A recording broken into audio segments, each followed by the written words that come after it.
오늘은 나아만의 나병을 치료한 엘리사, 나아만의 나병을 치료한 엘리사 이런 제목으로 말씀을 상고합니다. 이제 오늘도 놀라운 기적이 일어납니다. 그 당시에 그 나병은 저주받은 병이어서 나을 수가 없고 아주 흉측한 모습으로 죽는다 하는 그러한 병이었습니다.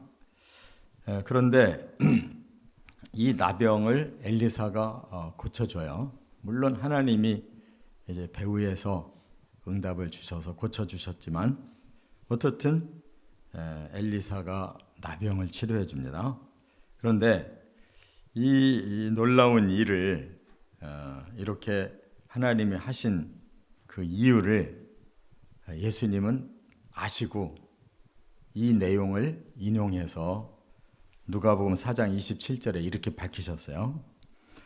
또 선지자 엘리사 때에 이스라엘에 많은 나병 환자가 있었으되 그 중에 한 사람은 또 깨끗함을 얻지 못하고 오직 수리아 사람 나아만 뿐이었느니라. 그럼 이게 뭘 의미하는 것이냐? 이 성경에 이런 그 나병 환자에 대한 얘기가 구약에는 별로 없어요. 오히려 신약에 여러 차례 나병을 고치는 얘기가 나와요. 예수님이. 그래서 예수님이 해석을 해주신 거예요. 이 메시지는 뭐냐? 이스라엘에 많은 나병 환자가 있었는데 그들을 고쳤다는 말은 없지만 바로 아람 나라 수리아의 나아만이라는 이 장군 한 사람을 고쳤다. 이것은 하나님이 어떤 목적을 주신 말하자면 하나님의 기적, 목적이 있는 기적, 이걸 표적이라고 그래요. 그는 메시지를 준 거다 그 말이에요. 그러니까 그냥 병을 고쳐줬다면 이스라엘 백성을 고쳐주지 왜 이방인 고쳐주겠느냐. 그러나 이것은 하나님이 일부러 주신 그런 메시지다, 기적이다 그 말이에요. 그래서 예수님에게로 바로 그 목적을 이제 옮겨오는 거예요. 바로 사람들은 죄로 인해서 이렇게 저주와 멸망을 당하는데 하나님께서는 반드시 치료자를 보내서 그들의 죄를 씻고 그들을 다시 새롭게 변화시켜서 하나님의 백성을 삼으신다. 그러니까 그 시대에 이미 이방인까지도 하나님은 구원을 염두에 두시고 표적을 통해서 그에게 병을 낫게 함으로 장차 메시아가 주실 이 구원의 복음은 이런 것이다. 선민만이 아니라 이방인까지도 모두가 이 원리에 들어오기만 하면 다 구원시키려고 하는 하나님의 계획이었다. 이렇게 예수님이 밝히고 있는 거예요. 할렐루야. 이처럼 성경은 구약에서 일어난 사건이지만 결국 메시아에게서 성취되는 그런 결과를 주는 이게 복음이라는 거예요. 자, 세 가지의 과정을 통해서 치료가 됩니다. 첫 번째, 1절부터 3절에 보면 이스라엘의 소녀가 기쁜 소식을 전해줬다 하는 거예요. 나아만이라는 사람은 이 아람 나라의 총사령관이에요. 군 총사령관. 그래서 가장 아주 높은 사람 왕 다음이에요. 그리고 그가 얼마나 훌륭했는지 그냥 그 나라에서는 아주 영웅처럼 대접을 받은 사람이에요. 그런데 한 가지 문제가 나병에 걸려가지고 그가 죽어가고 있었다 하는 것입니다. 그래서 이 나병을 고칠 방법이 없기 때문에 절망하고 있었을 때 그 나아만의 집에 시종이 있었어요. 이제 전에 이스라엘에서 전쟁을 하고 끌고 온 그런 시종이겠죠. 이스라엘의 소녀가 이걸 보고 너무 안타까워가지고 감히 주인에게 그 말을 전한 거예요. 우리 이스라엘에는 이 병을 고칠 선생님이 계시는데 너무 안타깝습니다. 하니까 바로 이 나아만이 뭐 죽는 사람 지푸라기를 또 붙잡는다는 그런 심정처럼 그 어린 시종의 얘기가 마음에 꽂힌 거예요. 그러니까 이 복음이라고 하는 것은 이 세상의 만방에다 다 전해도 바로 꽂히는 사람은 따로 있는 거예요. 저나 여러분이 복음을 뭐 이 사람한테도 듣고 저 사람한테 듣고 뭐 전도도 이 사람 저 사람한테 많이 받았지만 하나님께서 그 마음을 열어주셔서 어느 한 타이밍에 우리가 마음문 열려서 예수 믿기 시작한 거예요. 그렇기 때문에 우리는 그냥 뭐 당연하게 예수 믿고 당연하게 구원받고 뭐 다 내가 잘나서 다 된 것처럼 생각하는데 아니라 이거예요. 죽을 수밖에 없고 멸망할 수밖에 없는 우리를 향한 하나님의 그 구원 섭리가 이렇게 깊이 뿌리를 내려서 한 소녀의 얘기지만 그 구원을 주려고 하시는 그 은혜를 받은 자의 마음이 이렇게 열릴 때 이런 기적이 일어난다는 거예요. 그래서 구원이라는 건 전적으로 하나님의 은혜지 우리가 뭘 해서 얻는 것이 절대 아니다. 항상 감사하는 거고 우리가 기뻐하면서 그 구원을 성취하기 위해 하나님을 향한 최선의 삶이 그게 신앙생활의 가장 큰 목적이에요. 두 번째 4절부터 9절에 보면 나아만이 엘리사를 찾아왔다는 거예요. 여러분 한 나라의 총 군사령관이 얼마나 높은 사람이에요. 그리고 아람 나라는 큰 나라예요. 이스라엘이 항상 거기에 그냥 계속 코너에 몰려있는 그런 작은 나라예요. 그런데 자존심이 있잖아요. 큰 나라의 군 참모총장이 어떻게 작은 나라의 이스라엘에 와서 그걸 고치고자 하기가 그게 쉬우냐고요. 그런데도 불구하고 자기가 고침받고 싶어서 그 나라의 왕에게 말을 해요. 왕이시여 저를 이스라엘로 좀 가게 해주십시오. 이러저러해서 다녀오겠습니다. 그러니까 왕이 너무 기뻐서 그만큼 신뢰하던 사람인데 편지를 써서 이스라엘 왕에게 보내요. 우리 군 참모총장이 이렇게 병에 걸렸는데 이스라엘에 치료자가 있다고 하니 왕이 찾아서 내 신하를 꼭 좀 고쳐주십시오라고 부탁하는 편지를 보냈어요. 그런데 그 편지를 받은 이스라엘 왕이 부들부들 떠는 거예요.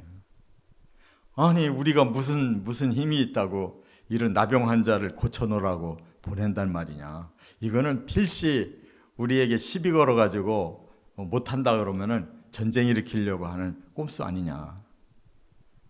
그래가지고 뭐 아주 왕이 너무너무 충격을 받아가지고 괴로워하는데 이 말이 엘리사에게 들어간 거예요. 그러니까 엘리사가 걱정하지 마시고 저한테 보내주십시오. 이렇게 말을 하는 바람에 이제 나아만이 엘리사를 찾아서 이제 이스라엘 땅으로 왔다 그 말이에요. 그러니까 우리가 그 나아만의 마음이 바로 가난하고 겸손한 마음. 가난한 자가 복이 있나니 천국이 그의 것이다. 천국은 누가 들어가느냐? 내가 이렇게 잘났다. 내가 이렇게 힘이 있다. 내가 이렇게 천국 갈 만한 똑똑함이 있다라가 아니고 정말 나는 아무것도 아닌 완전히 빈털터리인 이게 뭐 물질적인 게 아니고 바로 내 영이 가장 낮은 곳까지 내려가 있는 상태일 때 그 구원을 사모하게 되는 거고 그때 하나님이 복음을 그에게 주시는 것이다 그 말이죠. 그러니까 우리는 믿음도 내 힘으로 믿는 게 아니에요. 그거는 제가 오랫동안 설교하면서 이런 말을 많이 썼는데 믿고자 하는 믿음이 아니라 믿어지는 믿음을 가져야 된다. 믿고자 하는 믿음은 많아요. 나 이렇게 믿고 이렇게 저렇게 신앙생활을 해야 되겠다. 그건 자아가 결정한 거예요. 내 자아가 결정했다고 구원이 임하는 게 아니에요. 하나님이 우리에게 믿어지게 하셔야 우리가 믿는 거예요. 그러니까 내 자아로 믿은 게 아닙니다. 이건 교만한 거예요. 믿고자 했을 뿐인데 어느 날 하나님이 성령을 주셔서 우리의 마음속에 믿음을 확신하게 하시기 때문에 그때부터 우리는 하나님이 주신 그것으로 믿어지는 거예요. 성령으로 믿어지니까 계속 믿음으로 갈 수가 있다 그 말이에요. 그래서 하나님께서 우리에게 주신 구원은 만세전에 예비해 놓으시고 예정하사 주셨다. 그거를 우리는 어떻게 받아들여야 되냐면 정말로 하나님이 이렇게 우리를 향한 깊고 크신 사랑을 그 놀라운 영원 전부터 우리를 향해서 이렇게 사랑으로 섭리하셨다니 너무너무 기쁘고 감사합니다. 이게 예정론의 목적인 거예요. 근데 이걸 학자들은 자꾸 판단해가지고 그럼 미래는 이 사람 확실히 구원 받을 거냐 못 받을 거냐 이렇게 미래를 점치는 걸로 이게 말씀을 틀어서 해석하면 그러면은 사람은 로봇에 불과한 거예요. 하나님이 정해놨으면 구원 받을 거고 하나님이 떨어뜨렸으면 자기가 아무리 열심히 해도 미래의 결과적으로 그는 범죄자로 망할 거다. 이러한 예정이 되면 안 된단 말이에요. 이미 우리를 너무너무 사랑해서 이렇게 구원받았다는 걸 깨닫고 그 과거로부터 하나님이 주신 그 은혜에 늘 감사하고 기뻐하고 지금 현재도 미래에도 나는 이 믿음을 잘 지켜서 하나님께 영광 돌려야 되겠다. 이런 뜨거운 감격으로 살아야 그 사람이 제대로 믿는 거고 구원에 이르는 것이다. 그 말이에요. 자, 그 다음에 이제 세 번째가 이제 결정적인 건데 10절부터 14절에 어떻게 됐어요? 엘리사의 말에 순종함으로 치료가 되었다. 이 결론은 뭐냐? 나는 순종할 뿐이에요. 하나밖에 할 게 없어요. 순종. 나하만이 엘리사가 있는 곳을 이제 찾아갔어요. 그런데 엘리사가 나가지도 않고 그 시종 게하시를 보내요. 그래서 나하만을 만나가지고 우리 선생님이 그러는데 당신이 여기 요단강물에 7번을 들어가서 씻고 나오면 병이 낫는다고 말씀했습니다.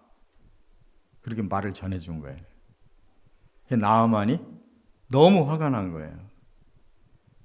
내가 고치고 싶어서 오긴 했지만 내가 그래도 큰 나라의 군 참모총장인데 예의가 있어야 되는 거고, 그리고 자기들이 생각하는 치료라는 거는 주술적인 치료를 생각하고 있는 거예요.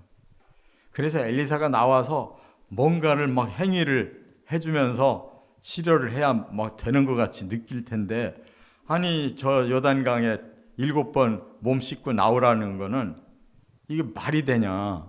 아니 우리나라의 요단강보다도 더 크고 좋은 강물이 있는데 거기서 할 일이지 여기까지 와서 내가 요단강물에 몸 씻고 가라고 하는 게 말이 되냐? 자존심이 상해가지고 한순간 자기가 지금 죽어가는 몸이라는 걸 생각 못하고 화가 나서 돌아가려고 발걸음을 옮겨버린 거예요. 그때 이제 신하들이 죽으라고 말린 거죠. 아니 어려운 일 시키는 것도 아니고 쉬운 일 시키는 건데 그거 하나를 못합니까?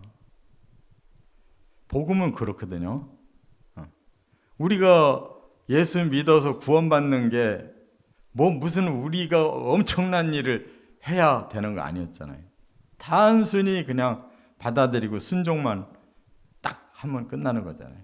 그 엄청난 죄를 씻고 엄청난 저주를 풀어주시고 엄청난 나라를 주시는 그 모든 길이 딱 하나밖에 없어요. 그대로 받아들이고 순종하는 요 하나밖에 없다고. 그래서 나아만이 그제서야 정신 차린 거예요. 아니 내가 이대로 돌아가면 죽는데, 이 나라에 고치는 선생님이 그렇게 하라는데 내가 자존심 누르고 한 번만 하면 될 건데 그거 못 하겠느냐 하고 자기를 스스로 다스려서 이제 순종을 한 거죠. 그렇게 7번 물에 씻고 나왔더니 그냥 어린아이의 살결같이 그 순간 나와버렸다 그랬어요.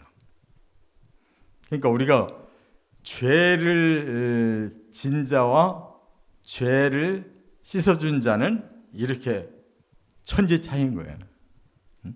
하나님이 너 죄 없어 하고 이렇게 딱 덮으면 죄가 없는 자가 되는 한순간에. 그 우리가 뭐 거기에 뭐 한 일이 있어요? 하나도 없어요. 왜냐하면 이 나아만이 걸린 나병은 죽을 수밖에 없는 저주의 병이에요. 우리 죄도 영원히 멸망할 수밖에 없는 그런 치명적인 영적 병이에요. 그걸 해결하는 방법은 하나밖에 없어요. 하나님만 우리에게 죄를 씻어주시고 우리에게 의로운 자라고 인정해서 그 나라로 불러주실 수 있는 분이기 때문에 그분 앞에 우리는 겸손하게 내 자아를 내려놓고 순종만 하면 된다는 거예요. 그래서 우리는 간단히 순종만 했지만 하나님은 그 모든 죄를 실제로 씻기 위해 사람의 몸을 입고 오셔서 가장 낮고 천한 존재로 십자가에 처형을 당해서 모든 그 사람의 죄값으로 죽어야 하는 죽음을 다 죽으시고 지옥까지 가셔서 자기를 선포하셔서 이렇게 사람이 가야 할 영원한 멸망의 끝자락까지 예수님이 가주셨기에 우리는 거기서 탈출해서 구원 얻는 것이다. 그러니까 우리 사람 입장에서는 할 일이 없어요. 순종밖에 없어요. 그러나 하나님은 그 죄를 씻고 저주를 풀고 구원의 나라를 이루어야 하는 모든 일은 하나님이 다 준비하신 거예요. 하나님은 엄청난 일을 해놓으셨고 우리는 그거 믿기만 하라는 거예요. 그렇지 않으면 구원할 방법이 없으니까. 사람이 거기에 뭘 보탠다고 구원이 가능한 게 아니에요. 이런 사랑이 복음이라는 거예요. 우리 죄도 씻고 우리 저주도 풀고 하나님의 엄청난 나라를 준비해 놓으시고 그리로 올라오라고 하는 이 복음을 우리는 이해하고 순종만 하면 되는 건데 사람이 너무 교만해가지고 안 믿어요. 그런 걸 안 믿어. 세상에 공짜가 어디 있어. 안 믿어요. 지가 뭔가를 해서 노력을 한 결과 내가 이만큼 했다라고 뿌듯하게 자기한테 공로를 돌리고 뭔가 이루려고 그러지. 이렇게 우리는 아무것도 할 수도 없는 잔데 어찌 하나님 우리를 이렇게 구원하셨는가라고 감격하고 기쁜 마음으로 순종해 가려고 하질 않는단 말이에요. 그것이 있어야 진정으로 천국이 내 안에 생기는 거고 그 천국을 진정으로 사모할 수가 있는 거고 하나님 앞에 정말로 엎드려 기도하며 살아갈 수가 있는 거예요. 그렇지 않으면 항상 우리 자아는 들떠가지고 내 중심으로 움직이느라고 바빠요. 그러니까 마음에 천국이 없으니까 신앙생활을 해도 종교적인 의무와 압박감에 시달려 사는 거예요. 진정한 자유를 못 느끼는 거예요. 우리는 여기까지 이 순종이 가야 된다는 거예요. 이 복음의 말씀.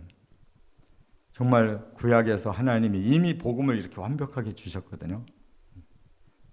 우리가 영적인 나병 환자다 하는 거 깨닫고 나아만과 같이 점점 겸손해져서 끝내 그 구원을 얻은 그러한 신앙생활을 본받아 살아가시기를 주의 이름으로 축원합니다.